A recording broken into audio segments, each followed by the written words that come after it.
Bonsoir et bienvenue dans la grande édition du soir. Je vous le disais à l'instant, ouverture aujourd'hui à Addis Abeba en Éthiopie du 22e sommet des chefs d'État et de gouvernement de l'Union africaine.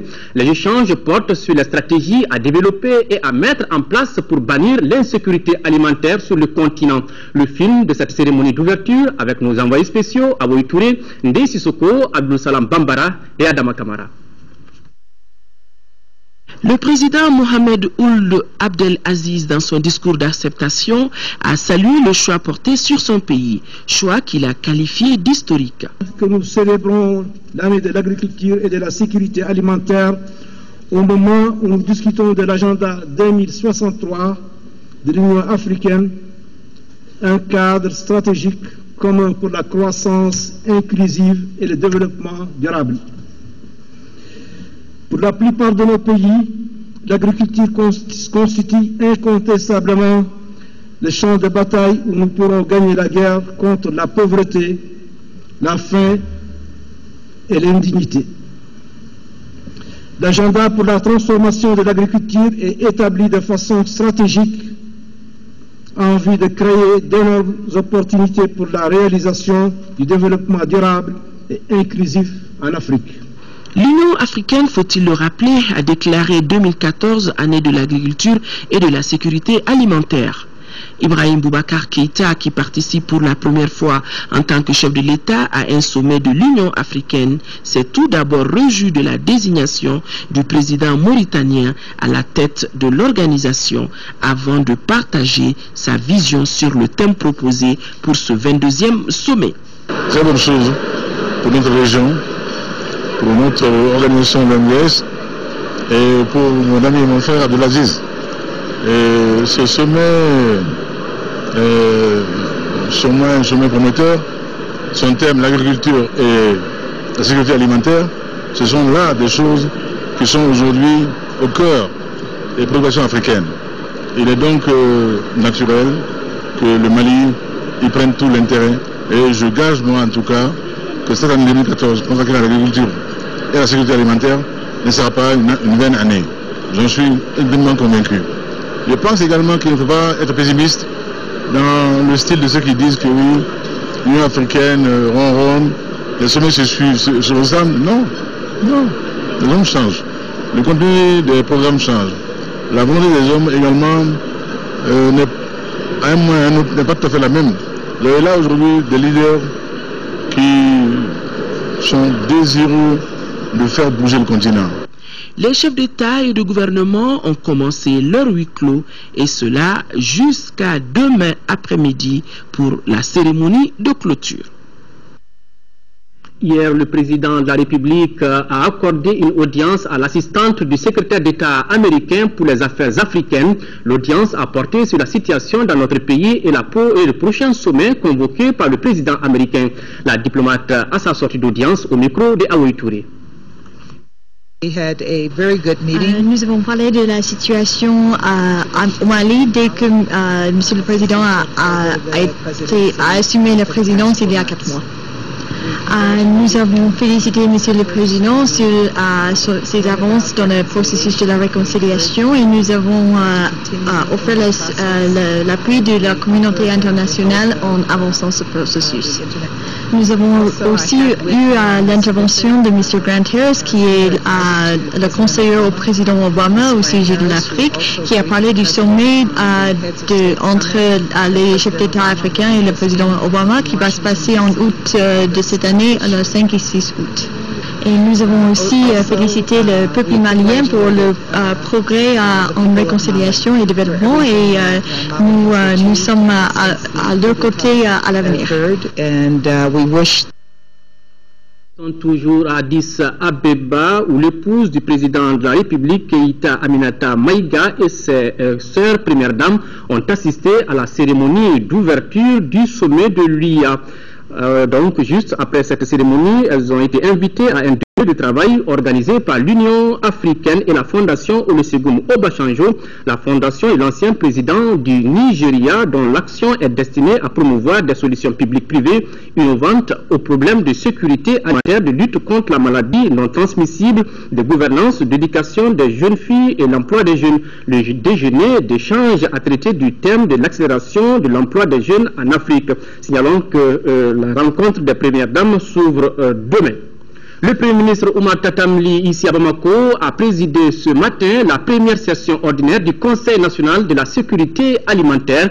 La rencontre a regroupé les gouverneurs de région, les partenaires techniques et financiers et plusieurs membres du gouvernement. Ensemble, ils ont fait le point de la mise en œuvre des recommandations de la dernière session du plan national de réponse des actions sociales et humanitaires.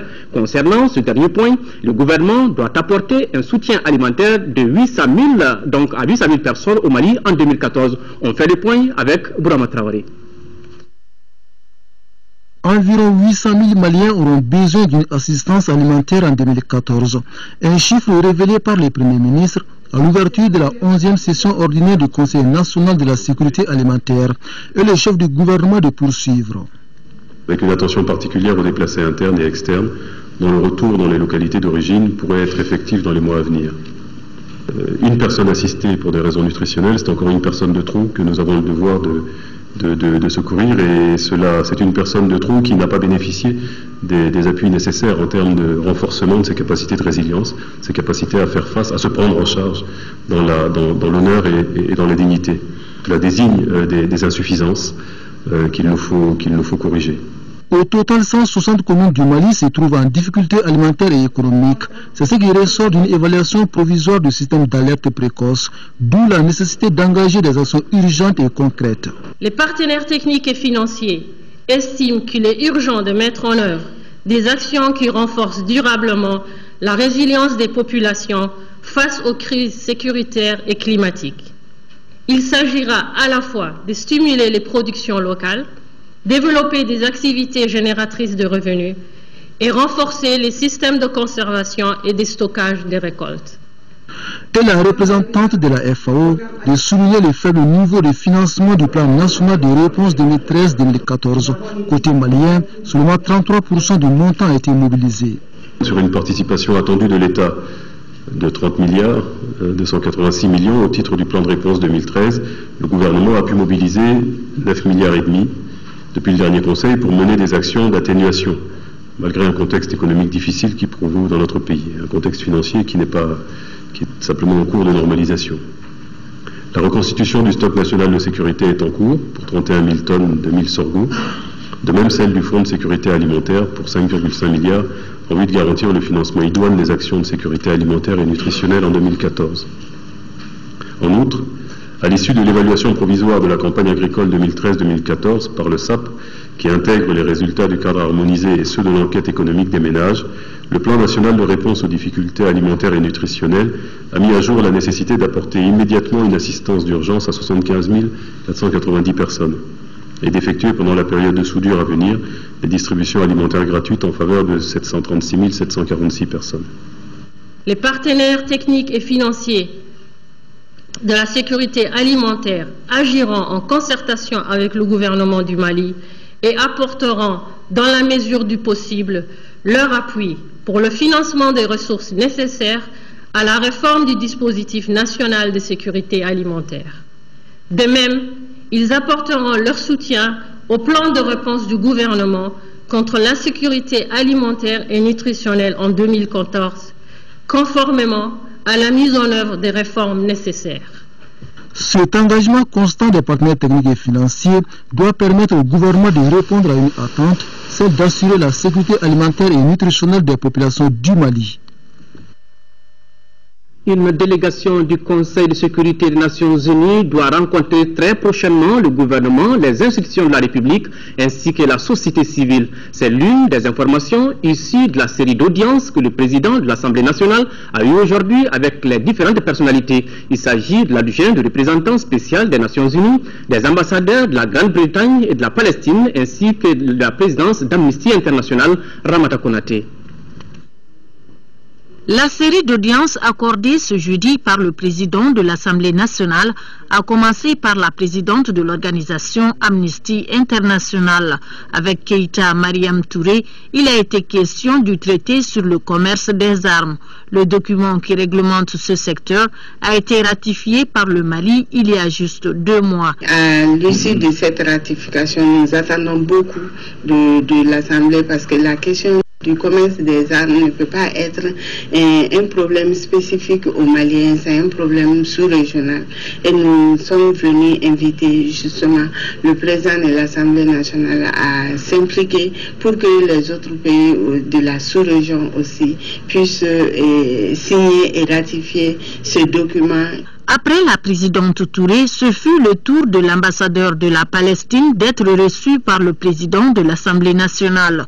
Prise de contact pour le tout nouvel ambassadeur, mais aussi présentation des projets de la diplomatie palestinienne. Ils sont dans le domaine de renforcer les liens qu'il attache le Mali à la Palestine, y compris les liens parlementaires, gouvernementaux, et aussi de préparer des visites, y compris je présentais à l'invitation à son Excellence le président de l'Assemblée nationale de visiter Palestine.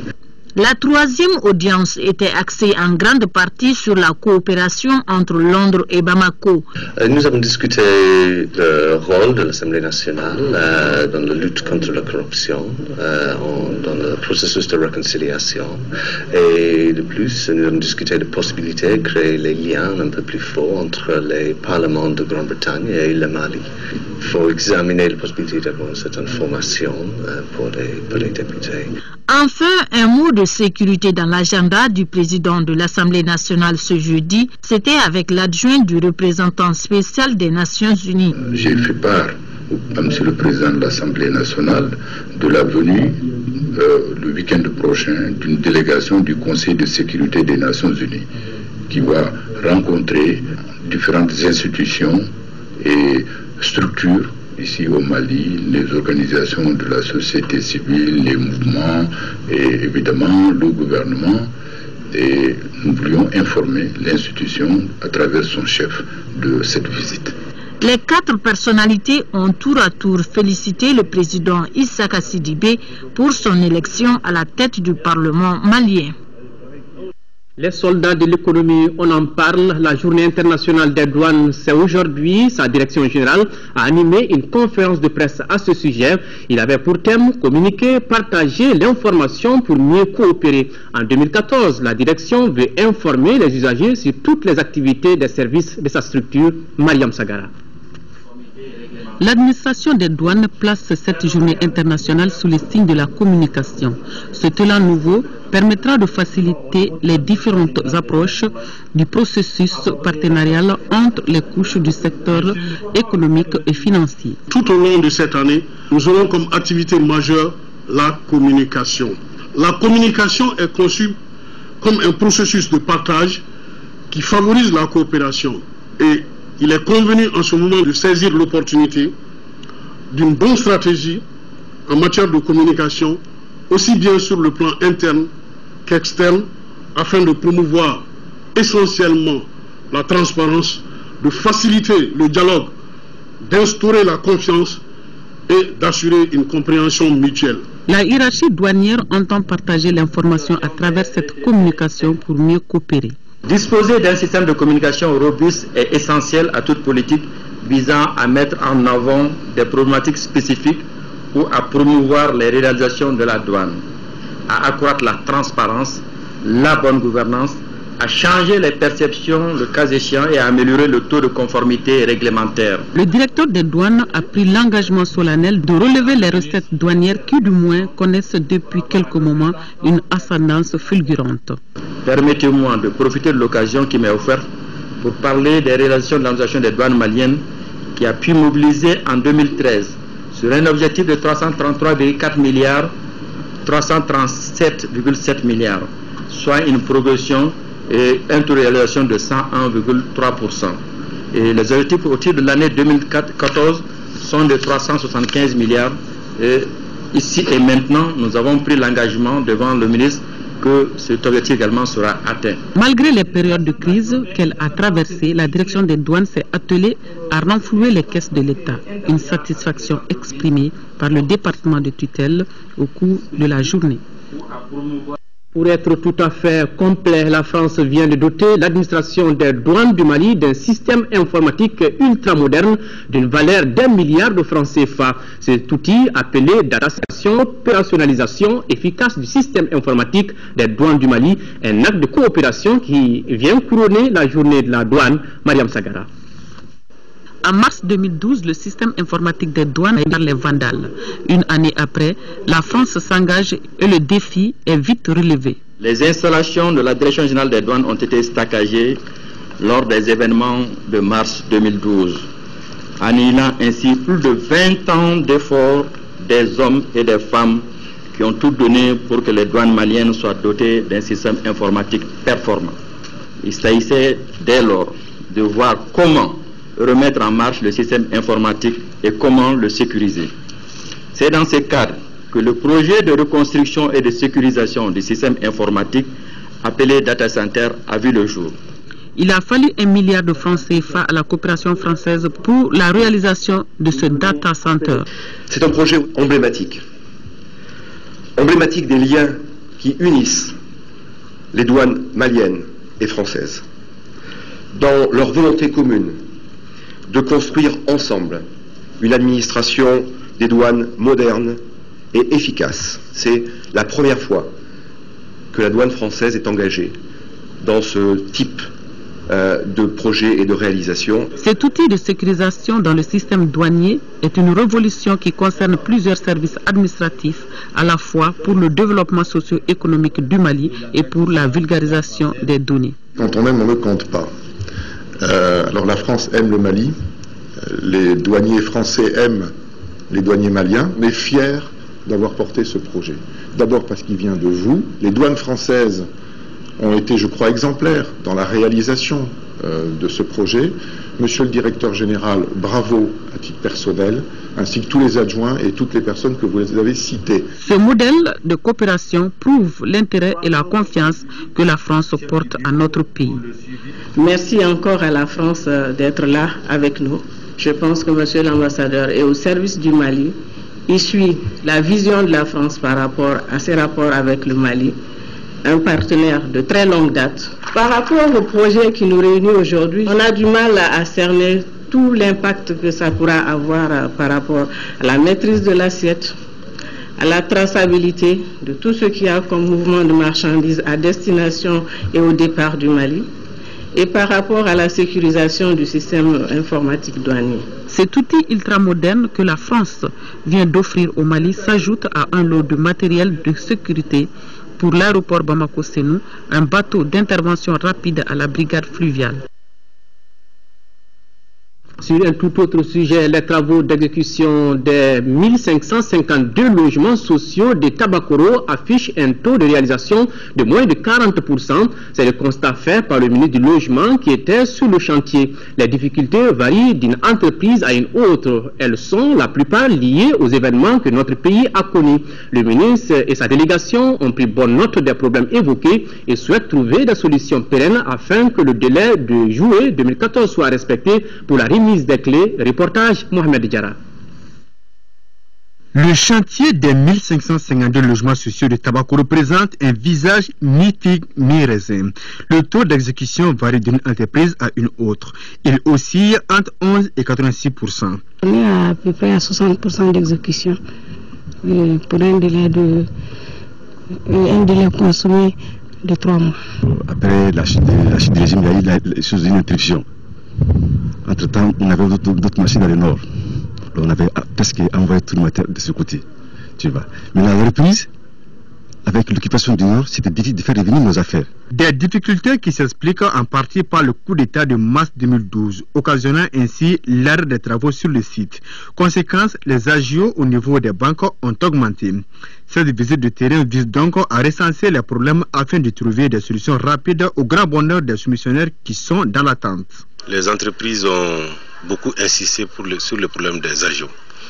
C'est vrai que les travaux ont connu un temps d'interruption Et entre-temps, les agios ont continué au niveau des entreprises.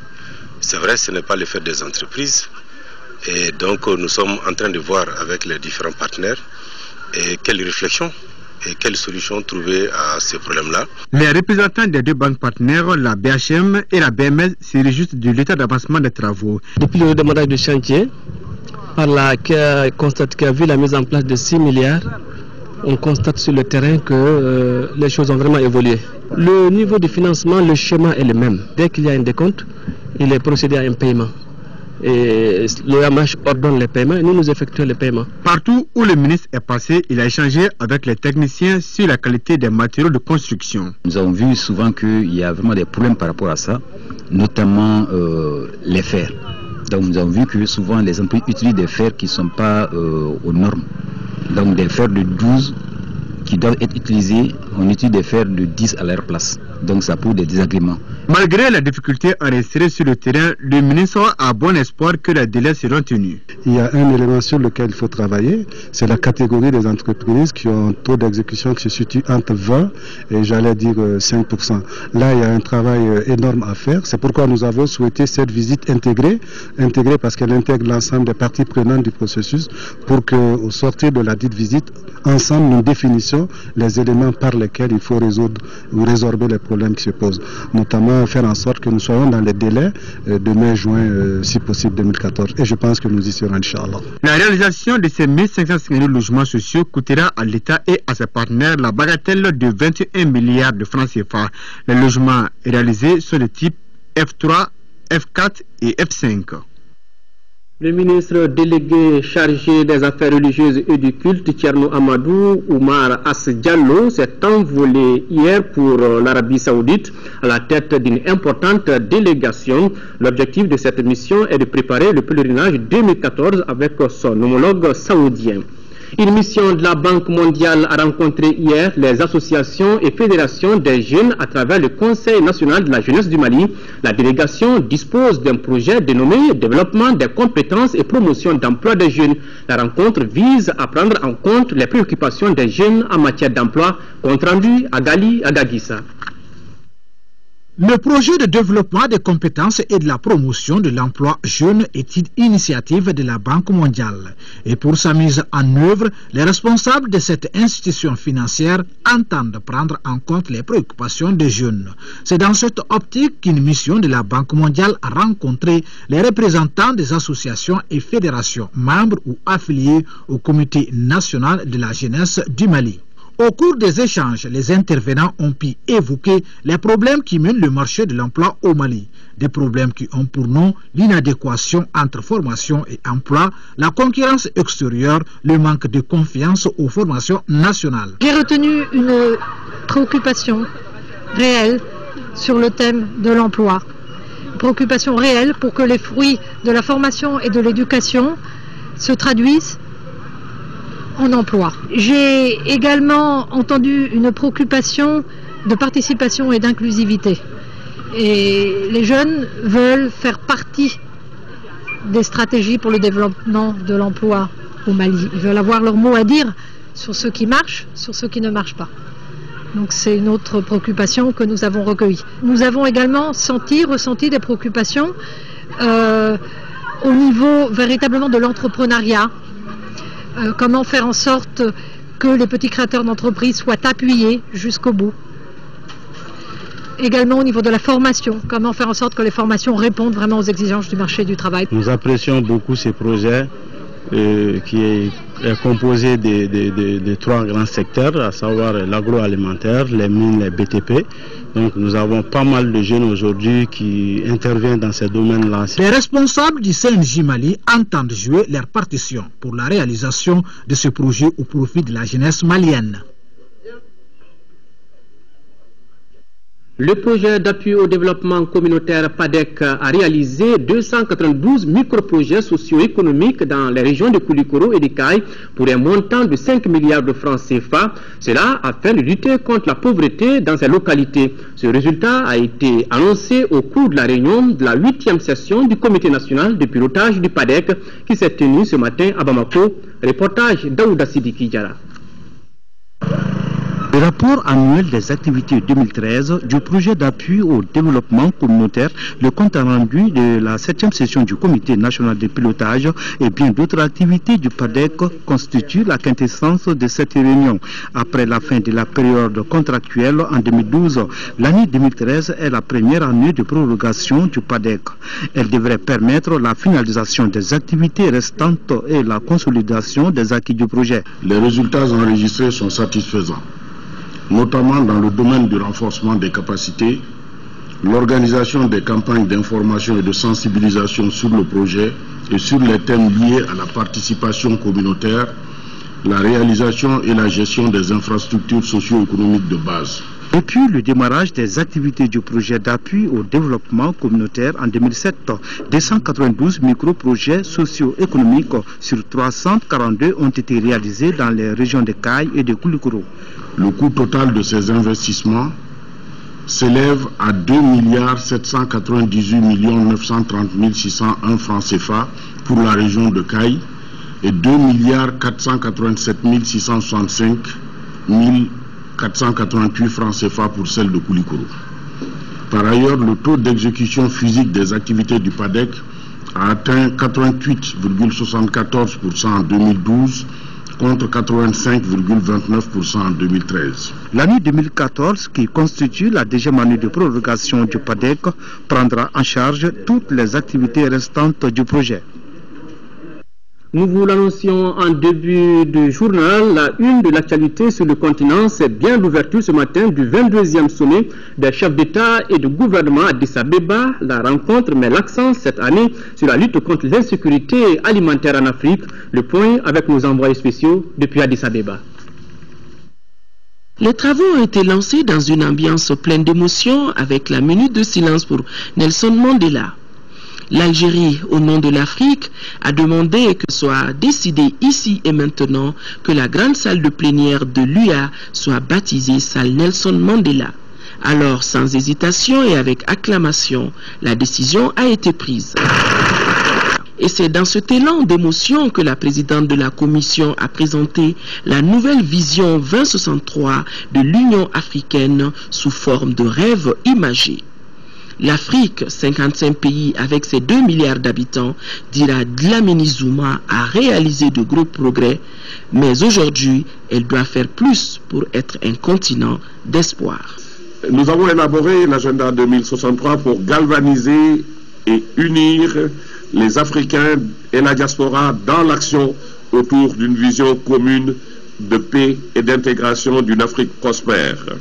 Et dans ce cadre, l'agenda 2063 a permis d'avoir une cohérence interne pour tous nos cadres sectoriels et plans de développement adoptés par l'OUA et l'Union africaine. Elle a permis d'établir une liaison et de coordonner nos cadres nationaux et régionaux pour en faire un moteur de transformation continentale. Comme de tradition, cette année, Haïti a été choisi comme invité d'honneur. Du haut de la tribune, ce pays que tout lie à l'Afrique a demandé d'être accepté en tant que membre de l'Union africaine. Autre temps fort de la cérémonie, c'est le discours bilan du Premier ministre éthiopien, président sortant de l'UA. Haïlé Mariam Desalegn a salué la participation pour la première fois des présidents de Madagascar et du Mali et s'est réjoui des efforts de l'Union africaine en termes de résolution de conflits en Centrafrique, au Mali, au Sud-Soudan. Le drame de l'immigration a été évoqué par le représentant du secrétaire général des Nations Unies. Les dirigeants africains sont invités à mettre davantage l'accent sur l'emploi jeune pour éviter de tels drames. Je suis choqué, Excellences, Messieurs, Mesdames, par la mort atroce de nombreux migrants africains, comme on a pu le voir l'an dernier au large des côtes de Lampedusa, en Italie, ou dans le désert du Niger.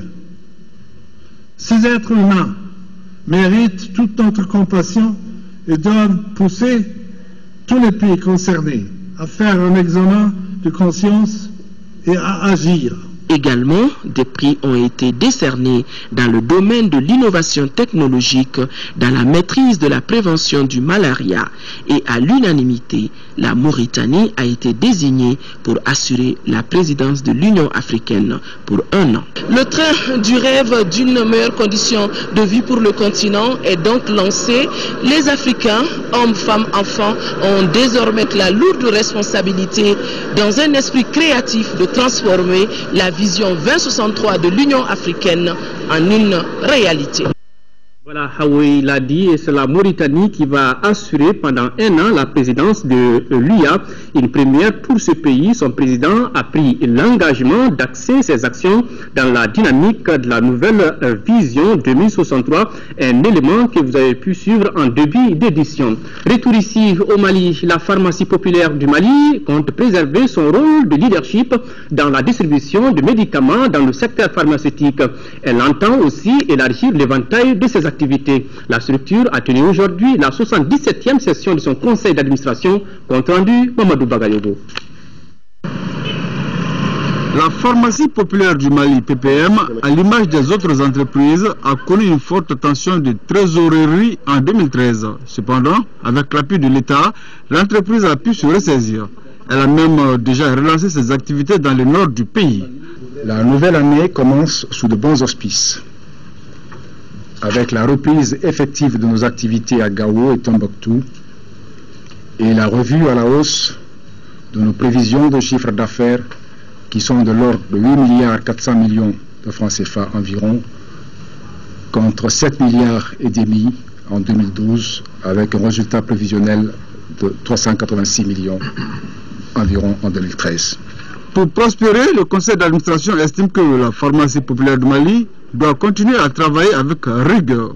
La pharmacie populaire du Mali se doit d'être plus performante en 2014 pour relever les défis actuels et à venir et mieux accomplir sa mission de service public, notamment vis-à-vis des programmes nationaux, des hôpitaux, des centres de santé de référence, des centres de santé communautaires, des ONG, des organismes et centres confessionnels, des officines et dépôts privés. À cet effet, la construction d'un nouveau siège avec des bureaux et des entrepôts modernes, plus conformes aux normes internationales, est un projet prioritaire. La PPM entend toujours rester le fournisseur principal dans le secteur pharmaceutique. L'OHVN s'engage à entreprendre des actions soutenues visant à contribuer à l'atteinte de la souveraineté alimentaire dans sa zone d'intervention. C'est sur cet engagement que s'appuie la 22e session de l'Office qui s'est tenue aujourd'hui. Un engagement soutenu par un budget prévisionnel de plus de 9 milliards de francs CFA, compte rendu Nando Dambélé. Placée sous les signes de la consolidation des acquis, cette 22e session du conseil d'administration de l'Office de la Haute-Vallée du Niger se tient dans un contexte particulier. Nous pensons que cette campagne qui s'ouvre là va être une bonne campagne pour nous, à l'instar de ce qui s'est passé en 2013. La campagne agricole qui vient de s'achever a été marquée par une pluviométrie faible et mal répartie dans le temps et dans l'espace, la recrudescence de l'orpaillage, une insuffisance de plus en plus prononcée d'agents de vulgarisation. Qu'à cela ne tienne. On note que la production céréalière est jugée satisfaisante en dépit des conditions pluviométriques difficiles décrites plus haut. Il faut cependant signaler que les producteurs des 17 communes de la zone OHVN font face à des problèmes de sécurité alimentaire et nutritionnelle.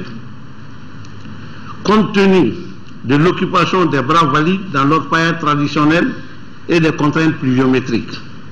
À cet effet, j'invite la direction de l'OHVN à mener des réflexions pour trouver des solutions idoines aux problèmes des 17 communes affectées par l'insécurité alimentaire. Le plan de campagne 2014-2015 est soutenu par un budget prévisionnel équilibré en recettes et dépenses à 9 milliards 241 150 920, accusant ainsi une légère baisse par rapport à celui de la campagne précédente.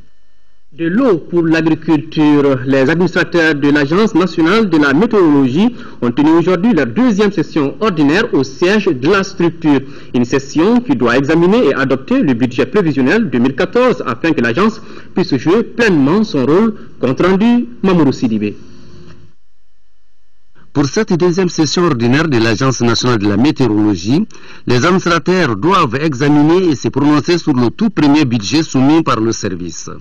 Ce projet de budget estimé à plus de 3,5 milliards de francs CFA doit permettre à Mali Météo de faire face à ses missions d'assistance au monde rural. Des produits qu'on n'élaborait pas avant, à partir des données que nous allons recevoir dans le centre de prévision météorologique, nous allons traiter ces données et avoir d'autres produits. C'est pour cela que avant on avait l'assistance au monde rural, on pourrait apporter une assistance des prestations même à la santé, au BTP et autres secteurs. Au regard des observations de l'Organisation mondiale de la météorologie, une observation faite à l'adresse des gouvernements des États membres dans le sens du renforcement des services de la météorologie, les administrateurs useront de leur expérience pour faire de la météorologie un service incontournable dans notre pays. Outre le budget, le cadre organique que vous aurez à examiner et à adopter, les rapports d'activité 2013, le programme d'activité 2014, l'accord d'établissement Mali Météo qui régira ces rapports avec son personnel pour un climat serein, indispensable à l'atteinte des résultats. Au cours de cette session, les administrateurs promettent la poursuite du programme de pluies provoquées et la réhabilitation partielle des stations. Comme vous le constatez, le thème de l'agriculture beaucoup abordé dans cette édition, l'atelier de revue et de planification des activités de la campagne agricole 2014-2015 de l'ONG Sasakawa Global 2000 a débuté ce matin ici à Bamako. Cette rencontre internationale regroupe les acteurs du département agricole et les représentants des services techniques de l'État, Lamine Keïta. Les débats de cet atelier international permettront de passer au pain fin le bilan de la campagne 2013-2014, mais aussi de discuter du programme au titre de la campagne 2014-2015. Tout cet exercice visant à dégager des voies et moyens pour résoudre les problèmes auxquels sont confrontés les producteurs agricoles. La réalité du développement agricole aujourd'hui est très complexe. Donc, une seule institution ne peut pas vraiment faire face à l'ensemble des problèmes. Donc ça nécessite une collaboration, un partenariat multi-acteurs. Sasakawa travaille avec les systèmes nationaux de vulgarisation agricole.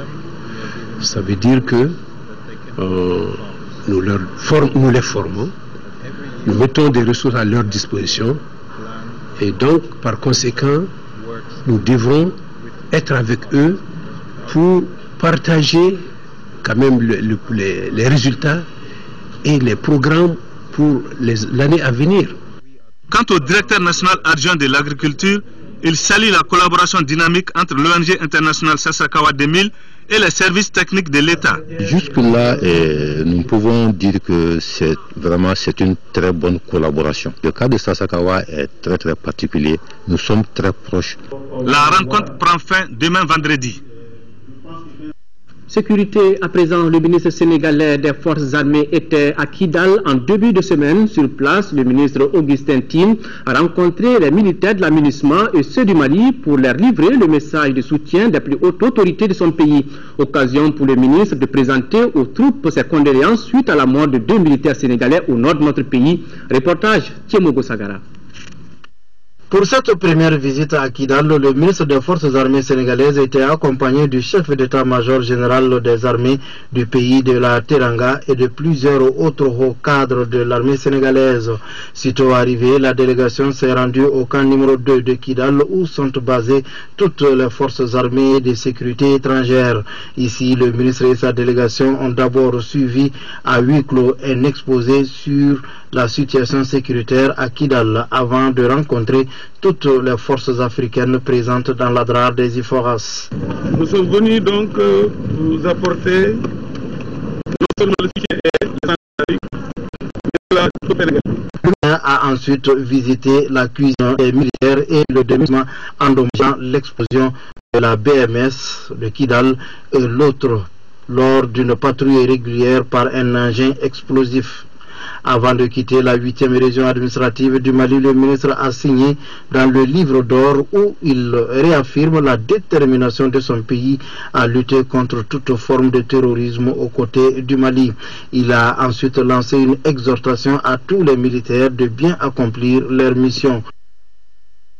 Une délégation de Oxfam International vient de sillonner ces zones d'intervention dans la région de Gao. Il s'agissait pour les visiteurs de s'assurer de la gestion des aides en faveur de la population avant, pendant et après la crise afin de recadrer les projets futurs. Compte rendu Daouda Zoumana Traoré.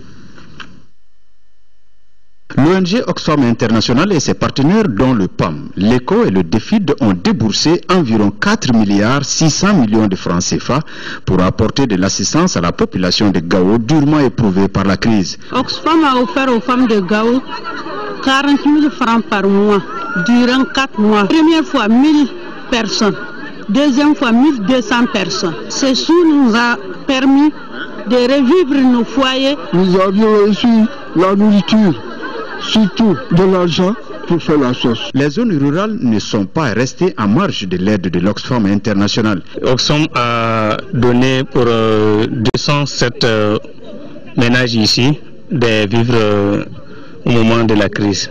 Au cours de la rencontre avec les leaders communautaires, l'Oxfam a été considérée comme structure incontournable dans le cadre de la réconciliation pour avoir vécu l'événement avec la population. Moi, à mon côté, je vois qu'effectivement, dialogue et réconciliation qui est là, Oxfam, en principe, doit participer à ça. Si on peut donner ça à Oxfam, et de remettre ça carrément pour que ça puisse aller. Ces différentes réalités vont insuffler une dynamique dans les orientations futures de l'Oxfam et ses partenaires. Nous avons fait de l'assistance humanitaire pure, c'est-à-dire l'urgence, distribution de vivres, mais nous allons prendre en compte les questions de résilience pour les communautés, les questions de financement d'activités génératrices de revenus, parce que ce qu'on cherche finalement, c'est donner la possibilité aux populations de vivre sans nous.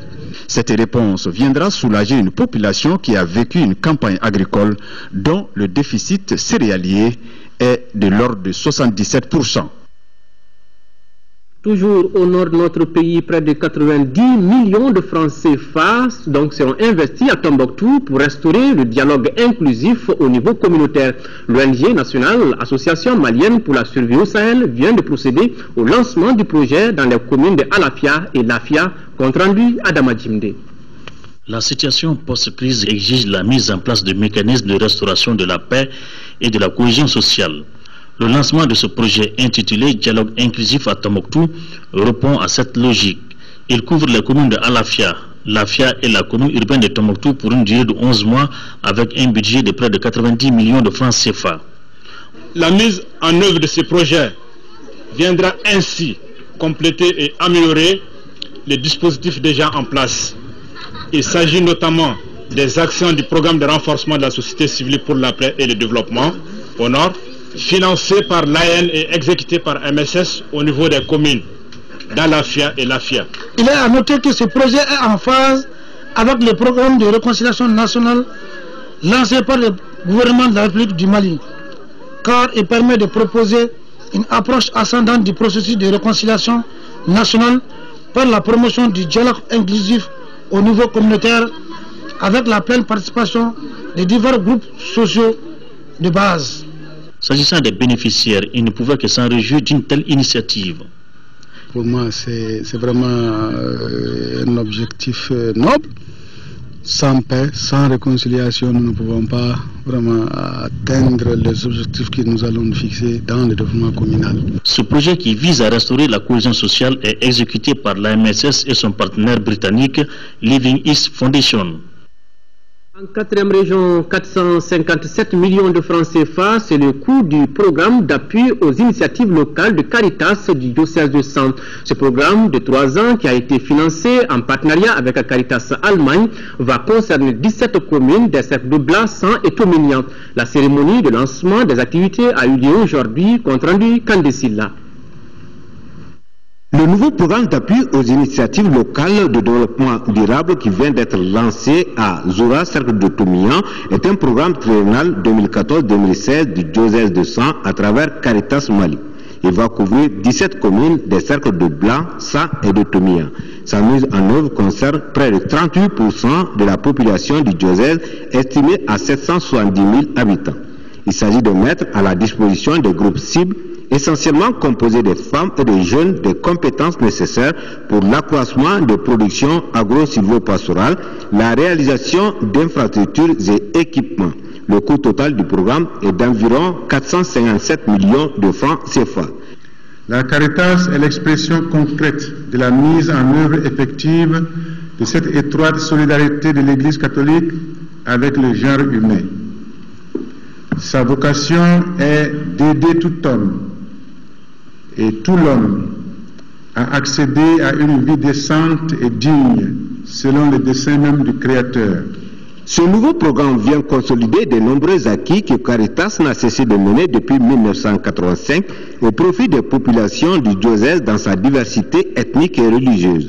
Acquis matérialisés entre autres par plus de 200 puits à grand diamètre, forages et adductions d'eau et près d'une soixantaine de micro-barrages, ponts ou radiers, sans compter des réalisations dans le secteur agro-silvopastoral ou dans le domaine de la sécurité alimentaire.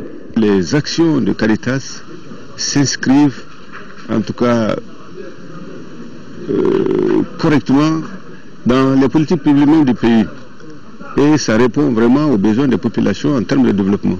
La cérémonie a pris fin par l'ouverture officielle du centre de formation de Zoura, une des réalisations de Caritas. Ce centre forme des jeunes déscolarisés et non scolarisés en mécanique auto, embauche et autres activités de maréchal. À Koulikoro, le groupe Action pour l'enfance au Sahel a tenu à Mourdia une rencontre avec les coopératives bénéficiaires de l'extension du projet de mobilisation communautaire pour la lutte contre l'insécurité alimentaire à Kolokani. L'objectif est de faire l'état des lieux des acquis de ce projet financé par le Fonds canadien pour le développement à hauteur de 176 millions de francs CFA. Les détails c'est avec Bremakoni. L'extension du projet de mobilisation communautaire pour la lutte contre l'insécurité alimentaire du cercle de Kolokani à la commune de Niamana-Mourdia profite bien à une vingtaine de coopératives villageoises œuvrant dans les domaines de l'agriculture durable, de l'élevage, de la rentrée, les représentants des coopératives du groupe Action pour l'enfance au Sahel, qui a initié ce projet il y a 18 mois. C'est pour qui autour de 6 à d'aider les fleurs durables à soutenir les moyens des le petit élevage, les doter en fonds de sécurité sociale. Et nous avons aussi créé des périmètres fichiers pour les aider à avoir des sources de revenus. Il y a aussi l'agriculture durable qui consiste à restaurer la fertilité des sols tout en produisant de compost et à doter les producteurs des semences améliorées. Ce projet de sécurité alimentaire qui devra durer 3 ans est financé à hauteur de 176 millions de francs CFA par le Fonds canadien pour le développement FCD. Le représentant du FCD, Paul Araman, dit avoir constaté un taux de réussite de 78% et se dit fier de sa structure qui engrange des résultats probants. Les bénéficiaires ont fait des témoignages fidèles. On a eu beaucoup d'importance dans le projet GAE Sahel. Il nous a aidé beaucoup. Ils nous ont d'abord donné l'argent pour payer les bétails. Après, on nous a donné de l'argent pour payer les milles. Après, on a aussi donné l'argent pour payer des bœufs et des charrues pour travailler pendant l'hivernage. Au regard des réalisations faites par GAE Sahel et FCD, le chemin devient de plus en plus court pour relever le défi de la lutte contre l'insécurité alimentaire dans la commune de Niamana-Mourdia. Des actions de bienfaisance, c'est tout pour ce journal. Merci de votre aimable attention.